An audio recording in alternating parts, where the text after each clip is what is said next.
Hey guys, so apologies for my appearance. I'm sitting here editing this video and I realized I'd probably need an intro to explain what I'm doing.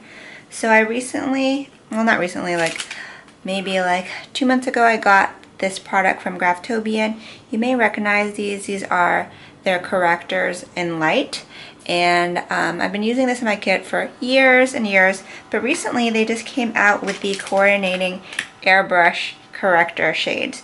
So these shades right here are airbrush makeup formula, but they're the exact same shades in this palette. So I decided to test them out in my makeup class at Industry Makeup Academy. I teach makeup artists pro certification courses, and we were doing the airbrush lesson, so I taught the makeup artists how to color correct using both the cream makeup as well as the matching airbrush makeup. And I was really happy with the results. The airbrush color correctors are really easy to use and really subtle. So if you have an issue kind of going overboard with maybe the cream versions of correctors, the airbrush can be very subtle and very natural, great for your clients, for your brides, anything where you want very light, seamless coverage. Because like I said, sometimes you can get overboard with creams, and these are very pigmented pro foundation / concealers, so you gotta be careful about that. So if you're interested, these are the makeups right here. So you have muted green, yellow highlight, soft orange, pink highlight, extra highlight. So I was saying in the video that you can use, like I said, the cream foundation to coordinate with the liquid foundation, or the airbrush makeup I mean, and that's what I was doing as her airbrush correctors as well as her airbrush foundation. I have the airbrush starter kit, which comes with matching foundation shades already to their airbrush counterparts. So on her I use the muted green to correct the red, and I use the pink corrector under her eyes, the pink highlight. And like I said, you have to shake these really good because airbrush makeup always separates, so you just shake it in order to see what shade it is or read the label. And then I use the shade Morning Glow, which is a little bit tanner and warm on her, but she does like to be tanner and she spray tans. I've been using Graftobian in my kit for years, and we use Graftobian primarily for our students' professional makeup kits at Industry Makeup Academy. So this tutorial was really a real life demo to the students in my night makeup class. So I wasn't doing it for YouTube, I was just recording it live. So I apologize if I'm out of frame or if I'm talking really fast. I was really teaching so that they would understand and catering towards them, but hopefully you also learned something from the video as well. And if you have any more questions, let me know in the comments below, or check out my blog makeupbyredness.com or graftobian.com. And this is not a paid or sponsored video, but they did hook me up with these products so I could show them to you guys. So I hope you did learn something and enjoyed. And until next time, I hope you guys have a great night. Ciao, Bellas. Okay, so we're gonna do airbrush foundation. And then you can also do highlight and contour too. So the cool thing about Graftobian airbrush, I'm going to clean my hands first, is that you can use the exact same cream foundation with the airbrush. So if you're comfortable with your cream foundation, can you pull this up for me? If you're comfortable with your cream foundations, you already know there's an exact match for the airbrush. You know what I mean? So in order to do the face, we're going to do it the exact same. Like the prep is the exact same. So I'm going to do just some moisturizer on her first. So you can moisturize, prime, moisturize her face, moisturize her lips. I'm just going to do one side. Can you guys see? Okay, so I'm just going to do one half of her face. So I would moisturize her face, moisturize her lips, and then I would prime her. They actually sell airbrush moisturizer. I prefer old school because there's only one airbrush moisturizer, and it's you can't custom that. You know what I mean? Where if someone's dry, someone's oily, you can get any moisturizer you want. Alright, so she's moisturized. I would prime her if I wanted to. And now we have to color match. So if you have the airbrush makeup, like the starter kit, they all come with this and then the matching airbrush. So it's really nifty. So essentially you can color match using either. You can swipe her here, or you can use this to color match if you didn't have the cream palette. So Heather likes to be a little more tan, so let's find the level of tan that she likes. So I'm just going to take, pick a color. So how tan do you want to be? I don't know, just always maybe 2 shades. Okay, what about between these two? Yeah, probably okay. Okay, cool. So I'm just gonna put this on her. And like I said, this is when I would color match. So I'm just gonna stripe it here and then blend it in. And actually this kind of blends into her skin tone. If you look at it, can you guys see? Even though it's giving her a little bit of a tan. And I said my rule of thumb when I'm working with fair skin tones is I go one step up because it covers more and then you don't look, not saying you don't want to be ghostly pale, but like you won't be ghostly pale. So that color, if I look at the back of my palette, is called Morning Glow. So it's so easy because all I have to do is look on the back of here and find Morning Glow, okay? So this is the foundation, so I'm going to shake it up like I said. You just want it to actually look like the color. So here are some foundations, and these are brand new, and these are the colors. Do they look anything like the colors? That's why I'm saying you have to shake it or else it's going to be like not coming out the same in the gun. So when I do foundation, I color correct first. You might do foundation first, but I color correct first. So you could always do it the old school way and do the cream color correcting. So I'm going to do a couple of spots of that. And then I'm also going to use the Airbrush color correcting. So they recently just came out with that, so that's why I'm kind of testing it out. So what color would we use under her eyes for color correcting?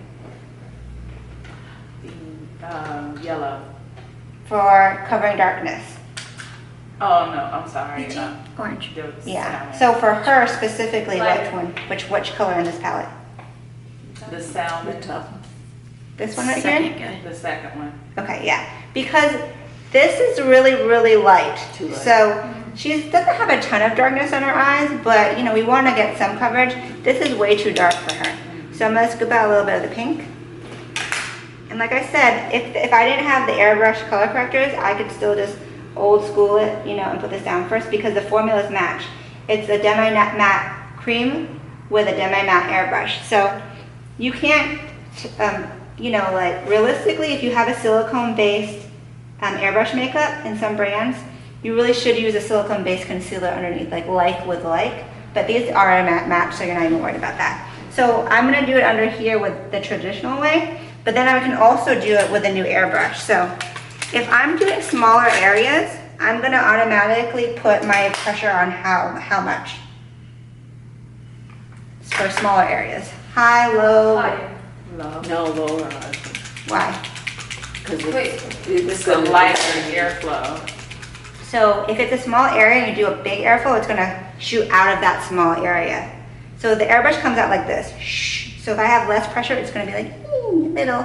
So the under eye area is small. Otherwise, I'll hit like that much of her face, right? So I'm going to shake this up. So if you're doing a small area, you only want a little bit of makeup. You can always reload. Like, you know, I'm very particular about wasting makeup.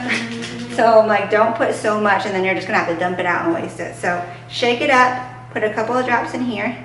So I always take a tissue out first because I never want to test it on someone's face if something goes wrong. So I'm going to turn the machine on.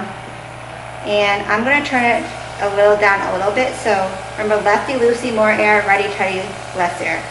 So, and you can tell because you can kind of hear the air pressure going down. Okay, so I always spray it on a tissue first. Okay, so do you see how I barely pull back? I barely pull back. If I pull back all the way, it's too much. So I have it on low pressure and low pull back. So test it on the tissue first, have her close her eyes. Now we're moving 6 to 8 inches away. So I know a lot of people like right on the hair in their hands. If you do that, it's gonna be like bam. You want more of a even pressure like that, okay? So if we're going under the eyes, I'm gonna do a windshield wiper motion, okay? So just close your eyes for me. And then I'm just gonna go underneath her eyes and barely pull back. Okay, so if I wanna focus on like certain areas, then I can go closer. Okay, but I'm always blending. The blending with airbrush is moving your gun. Okay, so if I want to go closer, I use even less pressure and I do circular motions. Do you guys see the difference? You can come in close and look. Okay, turn the face that way. You guys see the difference? So again, I'm gonna put a little bit more so you guys can really see. Remember what I said? Less is better. So light layers. If the airbrush looks wet, you put too much and it's just gonna look not cute. Like it's just gonna look like wet paint. So close your eyes again. So I'm gonna keep building in light layers. So when we move to the foundation, you'll notice I go top to bottom, top to bottom. and then I let it dry top to bottom, top to bottom. So turn this way. So you see how it's super natural? Like you can't even tell there's makeup on there, right? So that's airbrush makeup for you. So you don't see the makeup on, you just see the skin improve. That's how you know you're doing good airbrush, okay? So like I said, I can choose to color correct some of the other areas. So on her face with the redness, which one am I going to use? Green. Yep. This is a good green for her because her skin is more fair. So I'm going to empty out what's on the gun and I'm going to move to the green. So I can't tell what's green here because it's not shaken up, right? So I'm actually just going to check the bottom label, muted green. I can't hear the ball, so I'm going to hit it. Now it looks green. Isn't it crazy how it separates so much? So the makeup doesn't go bad, you know what I mean? It's just like normal. So I'm going to put a couple drops of green. So you remember how I said I love a green primer? This is going to be great because instead of like when you put the cream foundation that's green and it's so heavy, this is going to be another light layer of it too. Okay, so I'm going to test it out on my tissue first. See how a little pink comes out? That's because that's what's on the top of the gun. Whenever you switch colors, there's always going to be a residue of the old color in front, and that's why you always move to the tissue first. Okay, so I'm going to lower the air pressure on here, and now I'm going to hit her face. So again, in the areas where you really want to cover, you come closer and you do a little bit of a round motion. Okay? Just so you can definitely see on the chin how there's redness there. You see circular motion, otherwise you're going to get spots. Okay?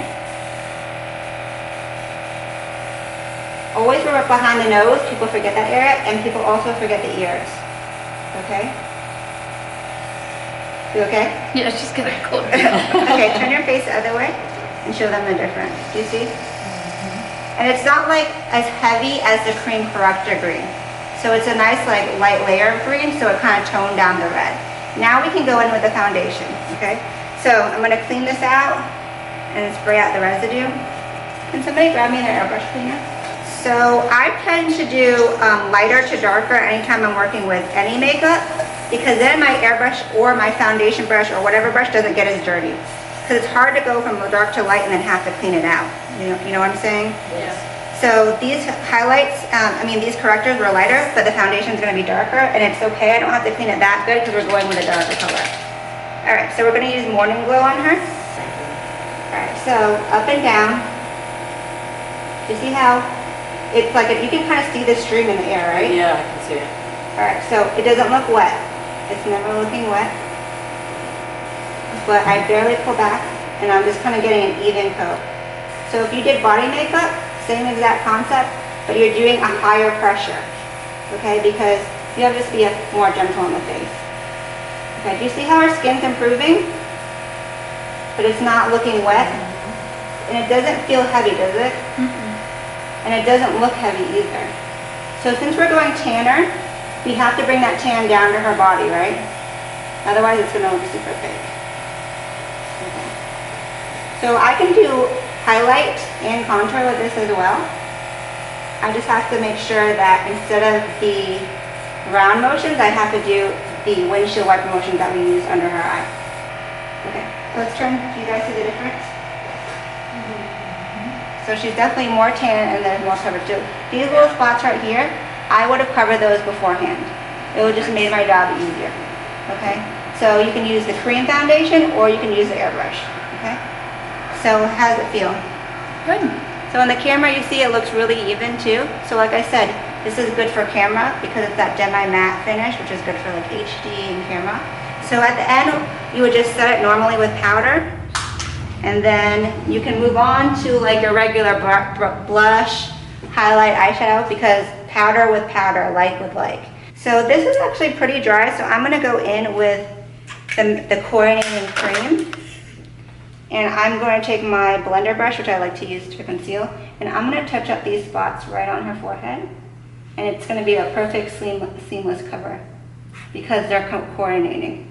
So any areas that I feel like need a little more coverage, you can go back and forth with it. So any questions? No questions? Okay, so you guys ready to do this?